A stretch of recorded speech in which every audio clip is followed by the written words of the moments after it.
मैं करूँगा। Good afternoon ma'am. Good afternoon sir.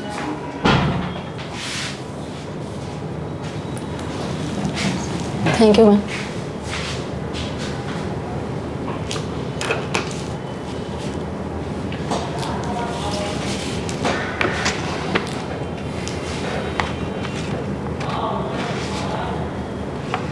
आप अपने बारे में दो तीन लाइन में बताइए।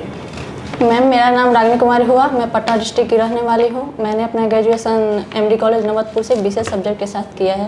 मेरी हॉबी सिंगिंग का सॉन्ग है और मैं सिविल सेवा के जरिए महिला सशक्तिकरण के लिए कुछ करना चाहती हूँ। महिला सशक्तिकरण के लिए कुछ करना चाहिए। Yes ma'am.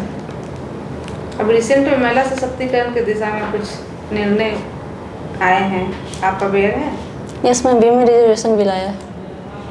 उसमें 33% विधेयक का क्या नाम, किस नाम से वो विधेयक? नारी शक्ति बंधन अधिनियम। कौन सा संशोधन के तहत ये पास हुआ है? 128वां संशोधन।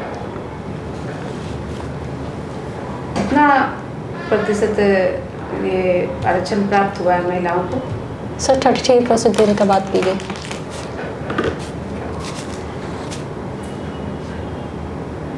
बिहार में स्थानीय स्वशासन में ऑलरेडी आरक्षण प्राप्त है। कितना आरक्षण प्राप्त है? 50% महिलाओं को। 50% महिलाओं को आरक्षण प्राप्त है। इससे एक प्रचलन शब्द आया है, मुखिया पति। Yes ma'am. महिलाएं मुखिया तो बन जा रही हैं, लेकिन मुखिया के क्या दायित्व हैं, क्या कर्तव्य हैं, उनसे बिल्कुल अनभिज्ञ हैं। बस वो एक जस्ट एक शोपीस की तरह मुखिया बनती हैं और उनके जितने जो भी एक्टिव मेंबर उनके घर में हैं, चाहे वो बेटे हों, मोस्टली हस्बैंड ही होते हैं। यस। एमपी मुखिया पति के नाम से प्रसिद्ध हैं। तो आपको क्या लगता है कि जो प्रचलन मुखिया पति के रूप में स्थानीय स्वशासन में महिलाओं के आने पर भी कायम है, वो लोकसभा और विधानसभा में ये चीज़ें नहीं देखने को मिलेगी? वहाँ भी हो सकता है एमएलए पति, एमपी पति हों। मैम ऐसा नहीं है, बट जो मुखिया पति की अवधारणा है इसके लिए अवेयरनेस की कमी है। साथ ही जैसे सिविल सेवक को प्रशिक्षण दिया जाता है ज्वाइनिंग के बाद, उसी तरह यहाँ भी प्रशिक्षण की ज़रूरी है, अवेयरनेस की ज़रूरी है। महिलाओं में शिक्षा को बढ़ावा देने की ज़रूरत है, तब जाकर वो समाज के लिए अपने लिए खुद से अच्छे निर्णय ले पाएंगे, पुरुषों पर डिपेंडेंसी कम हो पाएगी। तो आप इस बात से इत्तेफाक रखती हैं कि जो शिक्षित हमारे जनप्रतिनिधि आएंगे वो अवेयर रहेंगे और जो अशिक्षित जनप्रतिनिधि आएंगे वो अवेयर नहीं रहेंगी महिलाएं? सर मैम जाहिर है, अगर एजुकेशन सिस्टम कम होगा, शिक्षा का स्तर उनके में कम होगा तो बहुत ऐसे हमारे खुद माननीय पूर्व मुख्यमंत्री श्रीमती राबड़ी देवी जी रहीं, उनका एजुकेशन कम भी रहा लेकिन वो काफ़ी राजनीतिक रूप से सक्रिय भी रही हैं।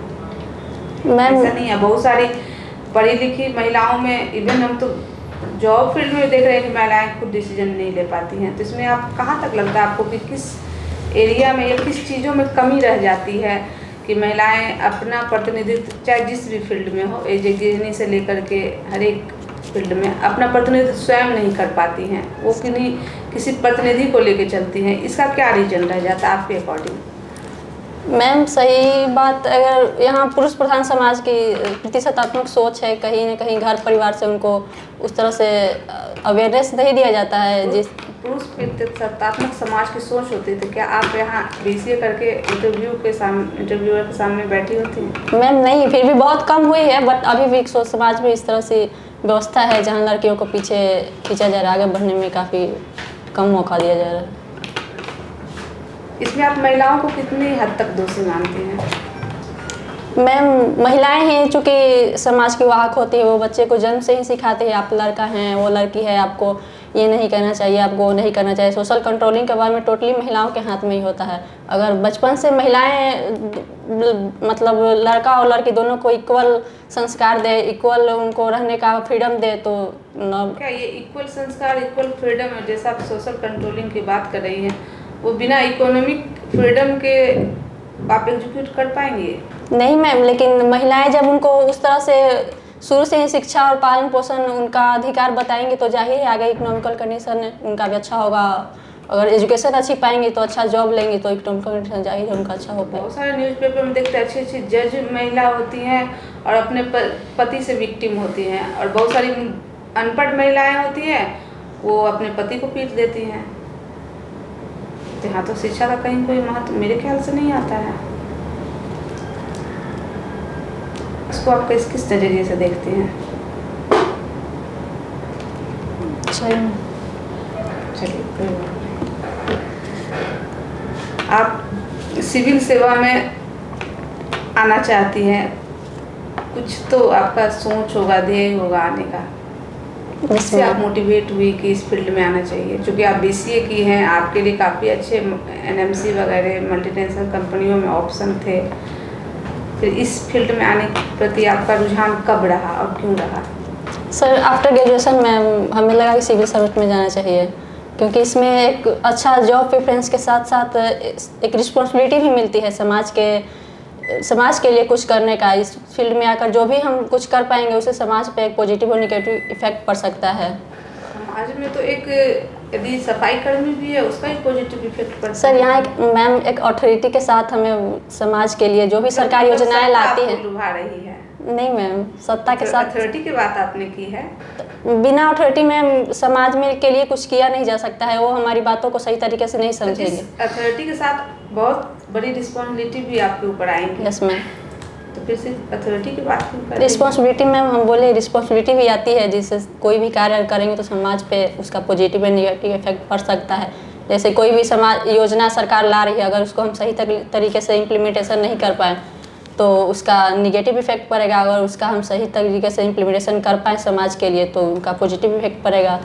इम्प्लीमेंटेशन सिर्फ एक नौकरशाही या फिर जो आप सिविल सर्वेंट जिस सेवा में जाना चाहते हैं सिविल सर्विस, क्या उन्हीं के दायरे से कंप्लीट हो जाता है? इम्प्लीमेंटेशन के दो पहलू होते हैं, जैसा कि एक चुने हुए जनप्रतिनिधि आते हैं, एक ऑफिसर जो कंप्लीट करके एग्जाम्स आते हैं, तीसरा आपका फैक्ट होता है कि जो समाज के लोग हैं। अल्टीमेटली करना तो समाज के लिए ही है। तो समाज के लिए जो भी अधिनियम आते हैं जिसका एग्जीक्यूशन करना होता है, यदि समाज में वो अवेयरनेस लाना हो तो एक तो सहयोग का पक्ष उधर से भी रहता है कि समाज जब तक, जैसे अभी एक एग्जाम्पल दे रहे हैं हर घर नल जल का। Yes ma'am. ये योजना क्या है, इसके बारे में आप सुने हैं? यस मैम, हर घर में गांव और वार्ड में नल से जल प्रोवाइड करवाना है जिनके जल की सुविधा जहाँ पे नहीं हो। तो इसका मेन उद्देश्य तो हर घर नल जल देना था। Yes ma'am. सभी जगह, लेकिन कभी कभी आप सुनती होंगी कि बहुत जगह हर घर नल जल नहीं बने हैं या अधूरे बने हैं, या वो पानी जो आ रहा है उसका वेस्टेज हो रहा है, खेत में पटवन हो रहा है, कहीं मछली पालन हो रहा है, घरों में उसको नियमितीकरण रूप से नहीं दिया जा रहा है। तो कहीं न कहीं इसमें समाज का भी तो एक दायित्व तो होता है कि आपको जो चीज़ें मिली हैं, जैसे किसी भी योजनाओं को क्या लोकार्पण किया जाता है। yes, लोगों के प्रति आपको अर्पण कर दिए, अब आप उसको मतलब उसका अच्छे से उपयोग कीजिए। तो इसमें आप कहाँ तक पाती हैं कि समाज दोषी है, या इम्प्लीमेंटेशन स्तर पे कमियां रह गई, या फिर क्या रह गई जो कि ये इस योजना में कुछ न कुछ न्यूज़पेपर से ही त्रुटियाँ जो भी है कमियां दिखती हैं, दृष्टिगोचर होती हैं यदा कदा? मैम इसमें समाज और प्रशासन दोनों स्तर पे कुछ कमियां रह जाती हैं। जब तक समाज प्रशासन स्तर पे क्या कमी रह गई? प्रशासनिक स्तर पर योजनाएं लाई जाती है पर उसको सख्ती से पालन नहीं किया जाता है। जहाँ पे अगर योजनाओं को सही तरीके से इम्प्लीमेंटेशन नहीं हो पा रहा है वहाँ पे समाज को अवेयरनेस की कमी होती है। वहाँ पे जाकर समझाना या फिर उनको किसी तरह से अवेयर करना कि वो योजनाओं का सही से लाभ ले पाए। करप्शन के चक्कर में भी वो लोग उसको। आप मानते हैं कि करप्शन है? यस मैम, थोड़ा बहुत है ज़रूर। तो आप करप्शन मान रही हैं, तो फिर इस सेवा में आने पर करप्शन के प्रति आपका क्या रहेगा कि करप्शन ना हो, जीरो टॉलरेंस नीति जैसा हमारे माननीय मुख्यमंत्री जी का नीति रहा, सुशासन बाबू उनका रहा कि जीरो टॉलरेंस नीति अपनाया जाएगा, तो करप्शन के प्रति आपका क्या अप्रोच रहेगा कि आप करप्शन को जड़ से हटा सकें? इसके लिए पारदर्शिता लाने की जितनी भी योजनाएं हैं उसमें पारदर्शिता लाया जाए, जवाबदेहिता। पारदर्शिता तो हो रही है, काफ़ी चीज़ें ऑनलाइन डैशबोर्ड पे आ रही हैं, उनका टाइम टेकन दिया जा रहा है, लेकिन उसके बावजूद भी क्यों करप्शन? आप जैसे यहाँ समाज खुद अवेयर होने की ज़रूरत पड़ेगी, उनको अवेयरनेस की ज़रूरत पड़ेगी कि हमारी योजनाओं को। जितनी शिकायतें आती हैं ऑनलाइन डैशबोर्ड पे, यदि उसको एनालिसिस किया जाए तो काफ़ी सारी शिकायतें यूजलेस होती है या फेक होती है, कुछ एकाध शिकायतों को छोड़ करके। तो पारदर्शिता आप किस हद तक लाएंगी? जैसे फेक जानकारी के आधार पे या फेक रिपोर्ट के आधार पे कैसे पारदर्शिता लाएंगे? मैम कोई भी योजनाएं आती हैं तो सबसे पहले उसकी, अगर कोई कंप्लेन कर रहा है तो वहाँ पे उसकी सत्यता की जांच की जाएगी, क्या सही है क्या गलत है। वहाँ पे बहुत सारे प्रशासनिक अधिकारी हैं या फिर जो भी अंडर एम्प्लॉय रहते हैं उन लोगों को पता लगाने का मौका दिया जाएगा, या फिर जो भी कंप्लेन। BCA की हैं? Yes ma'am. टेक्निकल फील्ड से आपका रुचि रहा? Yes ma'am. और जैसा कि आप अभी देख रहे हैं कि जितने भी विभाग है उसको IT सेक्टर से जोड़ा जा रहा है। Yes ma'am. सभी चीज़ें, जैसा कि आप पारदर्शिता की बात कर रही हैं, तो मोस्टली उसका जो वर्क कल्चर है या जो भी उसका आउटपुट आ रहा है उसको डैशबोर्ड पे डाला जा रहा है। तो इसमें आप ये बताएं कि मतलब ये आपका जो सब्जेक्ट है आपको एक कुशल प्रशासक के रूप में कितना हेल्पफुल हो पाएगा? 4-5 खूबियाँ बताइए कि इस कोर्स का आप उसका यूटिलाइज कर पाएंगे। मैम सबसे पहले तो ई-शासन को बढ़ावा दिया जा रहा है, तो इसमें हर क्षेत्र में इलेक्ट्रॉनिक रूप से डिजिटली प्रशिक्षण होना जरूरी है। हर विभाग में, जैसे थाना में पुलिस FIR जो डिजिटली रूप से हो रहा है, CCTV कैमरे लगाए जा रहे हैं, मीटिंग ऑनलाइन हो रही है। सारा हो रहा है, लेकिन आप कितना इफेक्टिव कुशल प्रशासक के रूप में उसमें आ सकती हैं? आप कौन कौन सा इनोवेशन अपने ऑफिस को ई-ऑफिस में तब्दील करने में कर पाएंगे? 4-5 या 2-3 भी बताइए जिसमें कि आपके जो कलीग हैं वो भी इम्प्रेसिव रूप से उसको अच्छे वे में ले, आपको सहयोग करें, उनके लिए भी ईजी टू वर्क हो जाए। जैसे कोई भी डेटा या फाइल, कोई भी सूचना हो तो ईमेल के जरिए या व्हाट्सएप के जरिए हम कनेक्ट हो सकते हैं अपने एम्प्लॉय से। और जैसे मीटिंग कहीं बाहर भी हो, अगर मीटिंग अर्जेंट हो तो ऑनलाइन मीटिंग कर सकते हैं। और अपने ऑफिस में CCTV कैमरा के जरिए पारदर्शिता उनके हर सरकारों के निगरानी रख सकते हैं।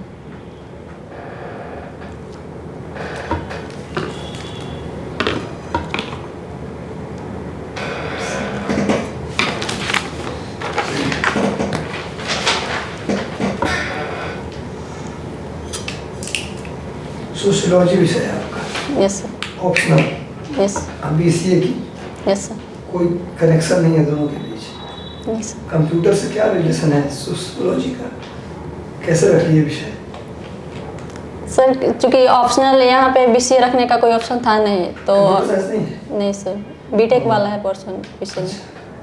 BTech में कंप्यूटर साइंस होगा ना? उसमें था तो BTech नहीं किए थे सर, बैचलर कंप्यूटर एप्लीकेशन था मेरा। अच्छा। तो और सोशियोलॉजी के फादर कौन थे? अगस्त कॉन्टे। अगस्त कॉन्टे। ये अभी देख रहे हैं भारत में खूब है प्रचलन, हम लोग भारत में प्रचलन है, अब बढ़ता जा रहा है, पहले नहीं था। हम लोग पश्चिमी सभ्यता को अपना रहे हैं। जॉइंट फैमिली था, उसमें माता पिता, उनके बच्चे, उनके भाई के बच्चे, दादा दादी सब होते थे। अब न्यूक्लियर फैमिली, अब वो भी ख़त्म हो गया धीरे धीरे। पहले फिल्मों में देखते थे तलाक, शब्द सुनते थे तलाक होता है, पति पत्नी अलग हो जाते हैं।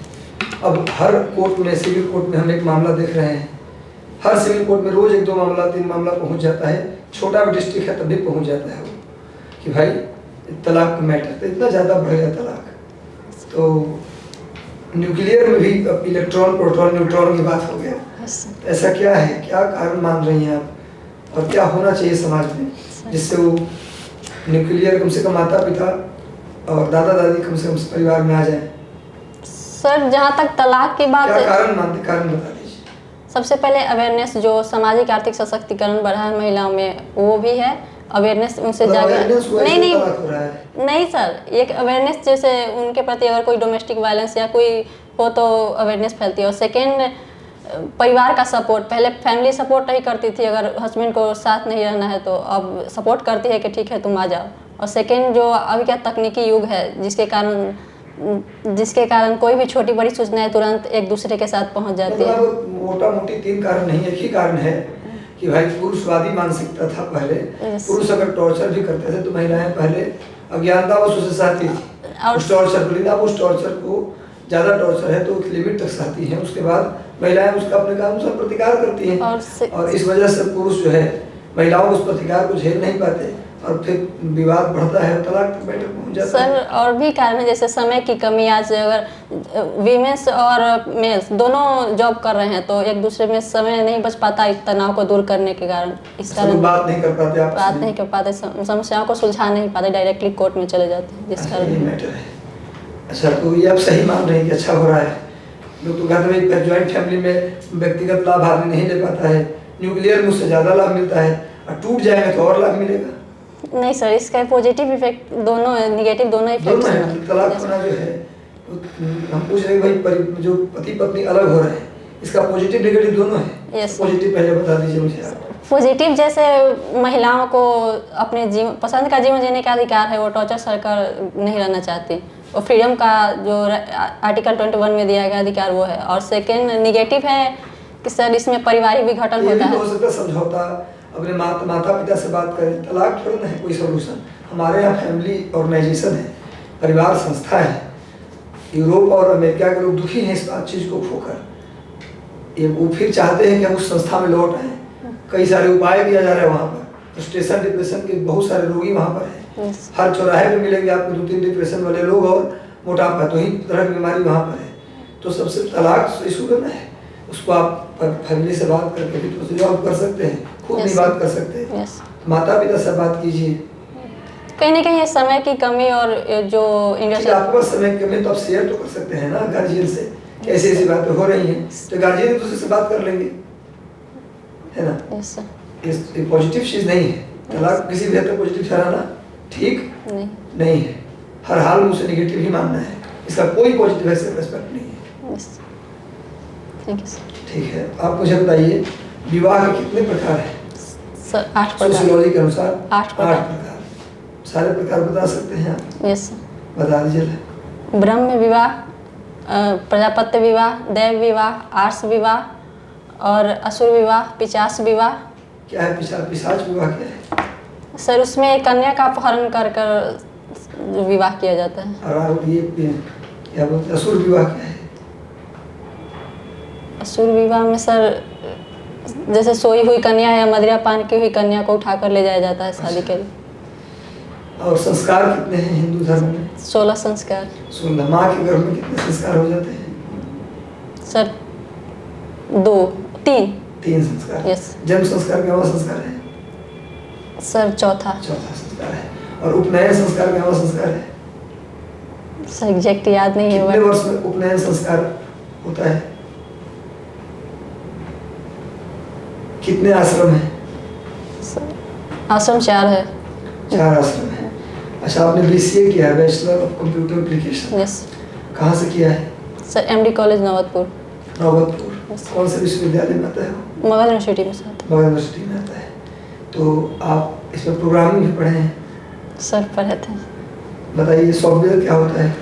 सर ये सेट ऑफ इंस्ट्रक्शन होता है जो हार्डवेयर को कंट्रोल करने में मदद करता है। अच्छा, आप मुझे बताइए GUI और CUI, ग्राफिकल यूजर इंटरफेस और कैरेक्टर यूजर इंटरफेस। यस। तो ये जो विंडो है और यूनिक्स है, विंडो और यूनिक्स इन दोनों में कौन है कैरेक्टर यूजर इंटरफेस, या फिर दोनों है कैरेक्टर यूजर इंटरफेस, या फिर दोनों है ग्राफिकल यूजर इंटरफेस? तो हम पूछ रहे हैं यूनिक्स और Windows. Sir Windows graphical user interface है और यूनिक्स कमांड वाला है। कमांड वाला है? Yes sir. CUI। लिनक्स क्या है? लिनक्स भी सर कमांड का है। कंफर्म है लिनक्स कमांड वाला है? Yes sir. कंफर्म है? Yes sir. श्योर है? सॉरी सर, एक बार देखना पड़ेगा। अच्छा ठीक है। लिनक्स है, बता देता हूँ मैं आपको। लिनक्स है ग्राफिकल यूजर इंटरफेस, विंडो के कंपेयर में उसको बनाया गया था और डॉस के कंपेयर में यूनिक्स बनाया गया था। C लैंग्वेज पढ़े हैं आप या भूल चुकी हैं? सब पढ़े थे पर कुछ प्रोग्राम बनाने थे तो बना देंगे? सॉरी सर अभी नहीं। अच्छा, डेसिमल और ऑक्टेट नंबर होता है ना? Yes octal. हाँ, तुम दोनों में क्या है, क्या डिफरेंस है, कैसे निकालते हैं? एक बाइनरी नंबर दे दिया, यस डेसिमल नहीं बाइनरी दे दिया, उसको ऑक्टेट में बदलना है, कैसे बदलेंगे? सर उसका वैल्यू होता है 0 और 1, उसको उसके थ्रू यूज किया जाता है। कैसे बदलेंगे? मान लीजिए कि दे दिए 0111001, उसको बदलना है ऑक्टेट। तो सर पेन पेपर देने पे बदलते हैं। बदल देंगे कैसे? Yes. क्या करें, प्रोसेस क्या करेंगे, पहले उसको क्या करेंगे? सर उसमें सिखाया जाता है हम लोग का, उसका जैसे 0 1 2 का मल्टीपल चलता है उसमें, और जहाँ पे 1 आता है उसके जगह 2 का मल्टीपल को बैठाया जाता है, 0 रहता है वहाँ पे 1 छोड़ दिया जाता है, अच्छा, उसको ऐड कर देते हैं। चलिए ठीक है, ओके। जॉब प्रेफरेंस आपका क्या है? सर प्रशासनिक सेवा और उसके बाद पुलिस सेवा। अच्छा, उसके बाद सर उसके बाद जैसे नगर पालिका वाला अदालत है, ओके, पूर्ण वाला नगर पालिका उसके बाद सर कुछ याद बोर्ड में नहीं आ अभी रहा है। अभी बता देता हूँ मैं आपको, कुछ बोर्ड में अभी बीपीएससी के अंदर पूछा जा रहा है 4-5 लाइन से, 3 बोल के छोड़ेंगे, फिर आगे बताइए फिर बोल रहे हैं, आगे बताइए फिर बोल रहे हैं, तो ये भी हो रहा है, तो इसलिए पूरा प्रेफरेंस जो भरेंगे याद कर लीजिएगा। यस चलिए, पहला आपका क्या है? बिहार प्रशासनिक सेवा। यस आप में ऐसा क्या गुण है जिसके कारण आपको सेलेक्ट किया जाए कि आप इस पद के लिए योग्य हैं? सर फर्स्ट तो ऑनेस्टी, सेकंड इंथुजियास्टिक हूँ, थर्ड सर सिविलाइज्ड पर्सन हूँ, और टीम लीडर की क्वालिटी है। आप टीम लेकर के चल सकती हैं? सर लीड कर सकते हैं अपने कलीग। झगड़ा नहीं होता टीम में? सर समाजशास्त्र की स्टूडेंट हैं तो झगड़ा तो नहीं होता होगा। सर इसको मैनेज करने की कोशिश पूरी तरह से अच्छा, करेंगे। कोई बताइए अपने लाइफ का इंसिडेंस बताइए जिसमें आपने टीम मैनेजमेंट किया हो। सर जो घर में छोटे भाई बहन हैं तो उन लोगों में अक्सर झगड़ा। घर में क्या टीम होता है? टीम मैनेजमेंट मतलब होता है बड़े पैमाने पर। सर कॉलेज वगैरह में किए थे पार्टिसिपेट, तो जैसे फंक्शन वगैरह होता है उसमें लीड करते थे। आप ऑनेस्ट हैं, कैसे प्रूफ करेंगे? सर व्यक्ति ईमानदार तब तक रहता है जब तक उसे मौका नहीं मिला होगा। सर जैसे हम आपके सामने अगर आज इंटरव्यू दे रहे हैं तो हमारी ऑनेस्टी ही दिखाई देती है। प्री और मेंस क्वालिफाई करने के बाद अपने काम के प्रति ईमानदार था, शिक्षा के प्रति, उसके बाद इंटरव्यू दे रहे हैं तो सर अच्छा, आज के समय में जो करप्शन है वो करप्शन कौन कर रहा है? पढ़ा लिखा लोग कर रहा है या अनपढ़ लोग कर रहा है? सर पढ़ा लिखा लोग। तो ऑनेस्टी कहाँ है? सर तो कोई कहीं किसान सुन रही है, कोई किसान करप्शन में इन्वॉल्व है, कोई दिहाड़ी मजदूर है वो करप्शन में इन्वॉल्व है। तो एजुकेशन का तो यहाँ तो कोई रोल है नहीं। सर इसमें नैतिक मूल्यों का भी सर योगदान है। घर परिवार संस्कार या फिर नैतिक मूल्य उनके अंदर उतना नहीं हो पाता अच्छे इंसान, जिसके कारण सर। आज का न्यूज़पेपर पढ़ा है आपने? सॉरी सर नहीं आज न्यूज़पेपर पढ़ती हैं डेली आप? पढ़ते हैं सर, आज सुबह थोड़ा सा अभी कुछ दिन पहले न्यूज़पेपर में आया था जातीय समीकरण के बारे में। यस तो उसे किस पॉइंट ऑफ व्यू से आप देखती हैं? क्या वो सही है? आज के समय में चंद्रयान जैसा मिशन लॉन्च हो रहा है, स्पेस में हम लोग पहुंचते जा रहे हैं और जातीय जनगणना ऐसा चल रहा है, तो क्या यह सही है या फिर आपके नज़र से क्या है ये? सर ये बिल्कुल सही है। जातीय जनगणना न लेकर इसको सामाजिक आर्थिक जनगणना या मान सकते हैं, क्योंकि इससे समाज में वंचित वर्गों को मुख्य धारा में लाने के लिए प्रयास किया जा रहा है। इससे वंचित वर्ग मुख्य धारा में आएंगे? Yes sir. और इससे प्रॉब्लम्स क्या क्या जनरेट हो सकते हैं? सर जातिवाद बढ़ सकता है, हिंसा बढ़ सकता है, और वोट बैंक की राजनीति का तो सर गलत है ना फिर? नहीं सर गलत कैसे है? हर चीज़ का सर कुछ न कुछ पॉजिटिव निगेटिव इफेक्ट होता ही है। आपकी नज़र में पॉजिटिव इफेक्ट ज़्यादा है, यस सर। निगेटिव कम है? Yes sir. चलिए बहुत बढ़िया। सोशियोलॉजी में आप बताइए, समाजशास्त्र में आपने हॉबी में क्या लिखा है? सिंगिंग। Singing a song. गाना गाना पसंद है? Yes sir. गाना सुनना भी पसंद है? सर सुनते हैं। सुनते हैं। आपका फेवरेट सिंगर कौन है? सर लता मंगेशकर। और बताइए कोई और सिंगर का नाम? सर एक अलका याग्निक है और रफ़ी सब। अलका याग्निक किस प्रकार के गाने अधिक गाती हैं?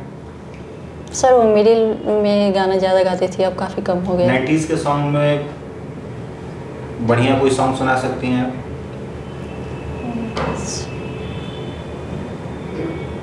सर गाने के लिए बेसिकली सर लता अलका मंगेशकर याग्निक का का। कोई गाना बताइए जो Yes, कि sir. किसी फिल्म में गाया हुआ है उनका।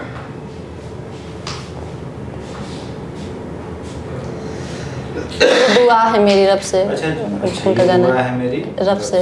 पहले के समय में जो लोग सिंगर होते थे, तानसेन हो गए, ये लोग हो गए, तो वो लोग अलग अलग प्रकार के राग में गाते थे। राग भैरव ऐसा सुनने में आता है कि जब वो गाते थे तो बरसातों में शुरू हो जाती थी। राग भैरव ये सब होते थे।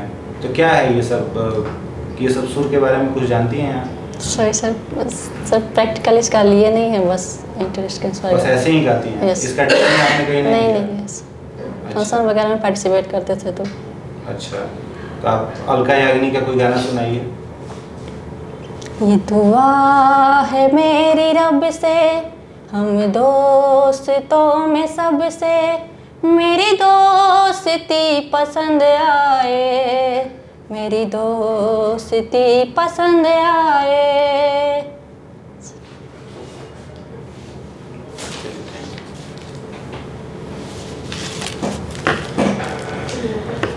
इंटरव्यू ओवर करते हैं। Thank you ma'am.